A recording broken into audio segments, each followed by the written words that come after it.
You remember that one kid from your class that you thought would not achieve anything in their life and their life would go nowhere? Just for a couple of years later, you meet them on the street and you realize they had this massive glow up and that they look way better and they're way more successful than you ever thought they would be.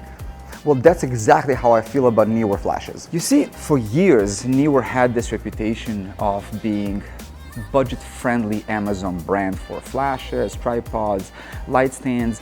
Yeah, they were plasticky and flimsy, and after a while they would break, but the price was great, and it was a first entry step for the most photographers into this world of photography. And with that, they got into people's heads as a brand. People knew their name. But I feel like those days of plasticky and cheap stuff are gone for Neewer, because recently I reviewed the Q4 flash, 400 watt flash. That thing is great. I just used it for my workshop. People were using it here for a couple of hours, did not overheat, were great, constant power output on multiple remotes, no single issues. And also, for the last few weeks, I played with this. This is Q120 Neewer flash. This is like a little speed light, but it's not a speed light, if you know what I mean. It doesn't mount on the hot mount. It does have a mount on the bottom, but you can't put it on your camera. As I said, in the last couple of weeks, I used this flash on a couple of shoots to see how it works during the day and during the night. And there is a couple of really great features. There is one kind of bad thing that I can't figure out. And there's also a couple of really missed opportunities that I really want to talk about. But first, let's talk about design, because this flash is the size of a soda can. I'm not even kidding, it's the same size as an 8-ounce Red Bull can. When you put a little dome on top of it, it's a little bit bigger, but still doesn't matter. This is the whole flash. It fits into my backpack, into one of the slots when the lenses go. Even with the diffusion, that is also magnetic, fits right there without making a bump or being too tall, which I think it's great. As you would expect, for $220, as much as this flash costs, it's made completely out of plastic. Not a piece of metal besides the mount on the bottom. It features 3000 milliampere hour battery, which Neewer says is going to give you 400 plus shots on a full power. Battery is charged via USB-C, so you can take it out of the flash by clicking on it and charging, or you can leave the whole flash plugged in if you want to charge it like that, if it's easier for you. On the back side of the flash, there's a little screen. It's going to show you all the necessary informations, and to be honest, it's cramped with information. There is so much going on here. Although the buttons are very functional, very easy to use, very intuitive, and I do believe this is really quick to learn how to move through the menu and adjust everything, because everything is either drawn on the button, written, it just click, it's one click, you don't have to go too deep into the menu. One of the best features of this flash has to be the option that you can match it with your Godox triggers, which means that if you already have a bunch of Godox flashes and it works on the Godox trigger, you can add this flash to that lineup. As long as it matches the same channel, you're all good to go. Neewer also sells separately this trigger, which is, I think, a very, very cool color screen that you can adjust all the options for flash and go through it. But if you already have a Godox flash, you don't need this one, because you can just use any Godox trigger, including this one, the old one, the R2, or you can use the Pro version, which is the same thing. They're all working at 2.4 gigahertz, which is exactly the same frequency as this flash, so they're all gonna perfectly match. Just like all the speed lights, this one has zoom options as well. It goes from 28 mil to 105 mil, and I think that's a great option if you want to use a little bit of like kind of a more snoot of the light instead of just flashing, flooding everywhere. Great option. Also, the diffusion on it is a great one if you're using to shoot people in the parties. You can literally hold the flash up and this light is going to spread everywhere, be nice, even, and soft.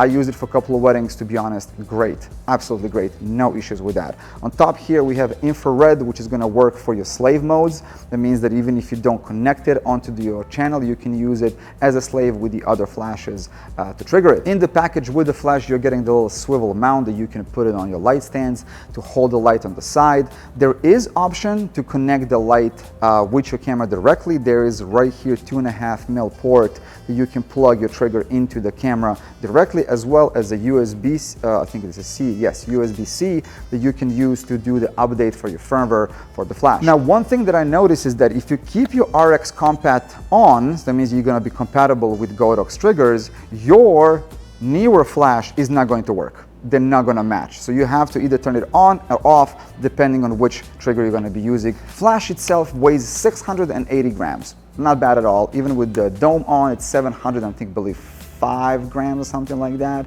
The only issue, the kind of small issue that I have with it is that it's a little bit girthy. Being girthy is not always a bad thing, as we know, but in this case, if you don't have big hands or you believe that this is not really much you can hold. I mean, I don't have big hands, but still, like, I can't really grab the whole flash. After the whole day of doing this and holding it with you, it does get a little bit tiring. So, you know, so if you want to put a swivel mount on it and carry a point like that, I feel like would be a way better option than carrying it like this, as I do, because I'm stubborn and I just got used to holding the flash in my hand. Head of the flash is rounded, which is going to give you nice, soft fall off on your models comparing to the regular rectangular flash that we got used to. As you could guess from the name, this is a 120-watt flash, which means that it has enough power to kind of overpower the sun in some situations on the everyday uses and on location shoots. But under the hood, there is a couple of really cool features. First one is high-speed sync. Yeah, if you know what a high-speed sync is, you know how great it is that you can shoot outside during the bright day on 1/8,000th of a second and use like f1.4 or f1.8 with the flash and kind of overpower the sun and get those popping magazine looking kind of photos. There are 3 modes on this flash: manual, TTL, and multi-stroboscope. Manual, as itself says, that you can set up the power manually by yourself.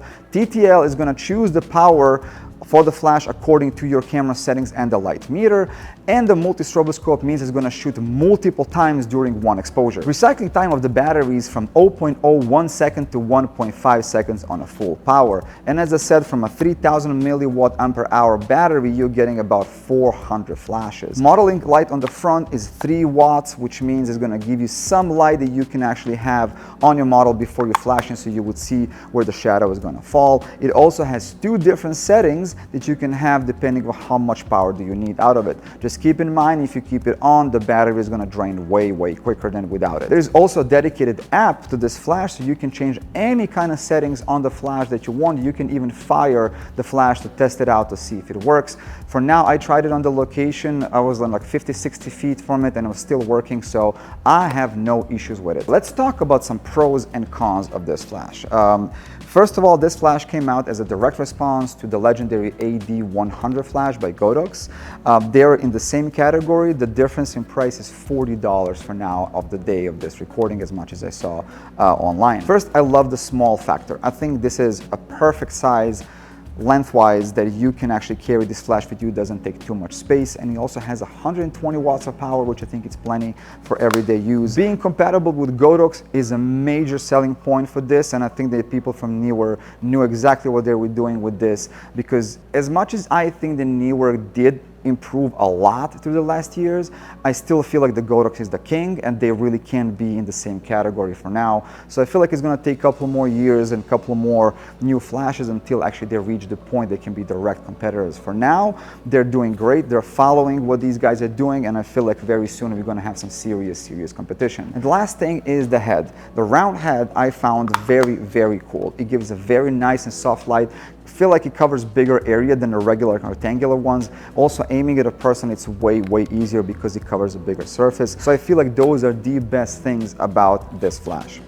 Now that we covered that, there are some bad sides. They're not major bad sides, but I just ran into a couple of issues while using it. One, and the major thing that I found that I could not explain, I couldn't understand what's going on, is that, actually, let me play the video.